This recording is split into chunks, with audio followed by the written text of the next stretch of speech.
does your product get stuck between prototype and production? Small batch PCB assembly 5-500 pieces is the key. 1. What is small batch PCB assembly?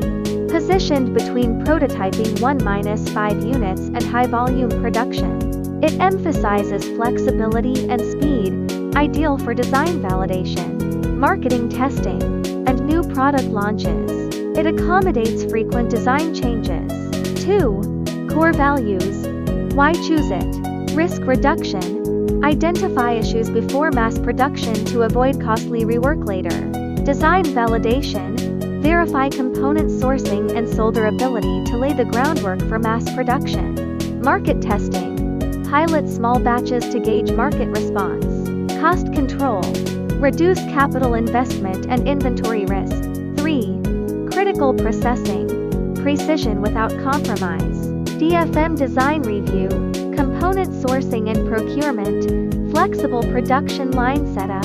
Assembly inspection 100% inspection. Comprehensive testing, packaging and delivery. Kaboer, your small batch partner. Local Shenzhen supply chain for rapid component sourcing. Direct engineering team collaboration for swift design change responses. 100% full inspection ensures quality, enabling seamless transition to mass production. Find the right partner for small batches. Contact Kaboer for effortless bridging between prototyping and mass production.